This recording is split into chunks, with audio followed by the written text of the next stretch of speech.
If you've ever tried baking with whole grain flours and wondered why your bread didn't turn out quite the way you expected, you're not alone. Today I'm going to share a traditional baking approach that can make all the difference. It's what I call the Maslin method, and why it might be the very best way to bake with whole grains. Hi, sweet friends. If we're meeting for the first time, I'm Mary from marysnest.com, and author of the Modern Pioneer Cookbook and the Modern Pioneer Pantry, and I'd like to welcome you to my kitchen.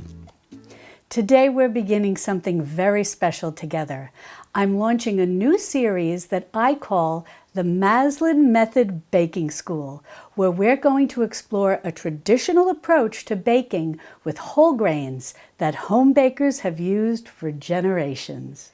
So many people today are interested in baking with whole grains, whether it's modern-day whole wheats, including hard red wheat and hard white wheat, or heritage whole wheats, including red fife and turkey red, and especially ancient grains like einkorn, emmer, and spelt, along with rye, barley, oats, and corn as well. And there's also a growing interest in baking with these whole grains in their fresh milled flour form. All of these whole grains are wonderfully flavorful and nourishing, and many of them connect us with the foods our ancestors enjoyed. But sometimes when people try baking with whole grains, and especially ancient grains, including einkorn, emmer, and spelt, they run into a lot of problems.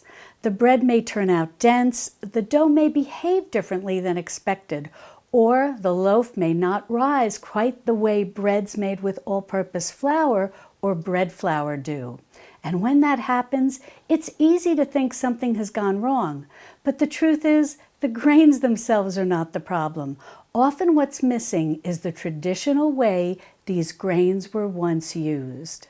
For centuries, bakers rarely relied on just one grain when making bread. Farmers often grew different grains in the same fields or side by side, and the harvests were frequently milled and baked together. And if the crops were not grown and milled together, bakers often mixed flours together after the grains were milled separately. The crops, the flour, and the breads made from these mixed grains were all known by the term Maslin. Maslin bread was once common throughout much of Europe and other parts of the world. Bakers understood that blending grains created bread that was balanced, flavorful, and resilient. Each grain brought something valuable to the dough.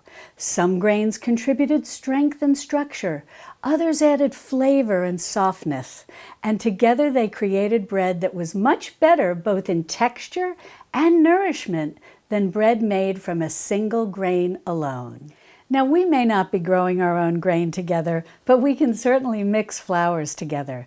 We can either grind whole grains at home, making fresh milled flour, or we can buy whole grain flours and then mix them together to create our own Maslin flour blends. This traditional practice is part of the Maslin method. So why does the Maslin method of mixing grains together work so well? The reason is that when we blend grains intentionally, something wonderful happens. The dough often becomes easier to work with, fermentation improves, and the bread can develop a beautiful rise and crumb. At the same time, we gain the rich flavors and nutritional diversity that whole grains are known for. So instead of struggling to force a single whole grain to behave like all-purpose or bread flour, the Maslin method works with the natural strengths of each grain. In many ways, it reflects the wisdom of traditional bakers who learned through experience how to create bread that was pleasing to the eye and the palate and nourished the body. And as we go through this series together, you may notice something else that's a little different from many modern bread recipes. First of all, when using the Maslin method, whether you're working with fresh milled flour straight from your grain mill or good quality whole grain store-bought flours, you'll be right at home here. Either will work in all the breads and baked goods we'll make together. What matters is not precise measurements, but how I will teach you to learn how to bake by look and feel. Second, I'll also show you how easy it is to bake traditional breads, whether you are using commercial yeast or a sourdough starter. And I think if you do use a sourdough starter, you're going to love the fact that you can bake with an unfed starter right out of your refrigerator using the Maslin method. Third, with our bread recipes, we're not going to rush the rise. Whether working with commercial yeast or sourdough, we let our dough rise in a cool environment. During that time, the dough will slowly develop a good structure in a much more relaxed and natural way. This is very much in keeping with traditional baking methods, where time was often the most important ingredient. And fourth, another difference you'll notice is how, unlike many modern bread recipes that call for very hot baking vessels and very high oven temperatures, we're going to take a different approach. If you've spent any time looking at modern bread recipes, you've likely noticed that many call for baking bread at very high oven temperatures, often 450 degrees Fahrenheit or even 500 degrees Fahrenheit. While these temperatures can create a dramatic rise and a deeply browned crust, they don't always produce the most balanced or flavorful bake, especially when working with whole grain flours. In fact, if you've ever found your bread coming out of the oven with a beautiful brown top, but a bottom that's a bit too dark or even slightly burnt, you're not alone. When we look back at how our ancestors baked bread, we find a very different approach. Traditional ovens, whether wood-fire masonry ovens or simply hearth ovens, were not held at a constant blazing heat. Instead, they were fired and then allowed to settle. Bread was often baked after the strongest heat had begun to fade, and the oven held a moderate warmth. This created an environment where loaves could bake slowly and evenly, developing both structure and flavor without harsh heat. In today's kitchen, this traditional method translates to preheating an oven to 500 degrees Fahrenheit. Then once the bread is placed into the oven, lowering the heat to a more moderate temperature, generally around 350 degrees Fahrenheit. And best of all, the vessel that you use to bake your bread, whether a Dutch oven, a baking sheet, or a cast iron pan, does not need to be preheated. Room temperature is just fine. Baking at this lower temperature offers several advantages. The loaf bakes more evenly from the inside out. The crust develops gradually rather than hardening too quickly. The crumb has time to fully set, and the bottom of the bread is far less likely to burn. This approach to temperature allows the loaf to bake through gently, creating a beautiful golden crust and a tender crumb. Overall, the Maslin method is a slower, more forgiving approach to baking, and one that works beautifully with whole grains. You won't be tied to a scale or feel as though you need special equipment to succeed as a home baker. Instead, I'll guide you in learning how dough should look and feel in your hands, the softness, the texture, the way it comes together and responds as you work with it. I'll always provide helpful cup measurements to get you started, but after just a few loaves, you'll begin to trust your own instincts.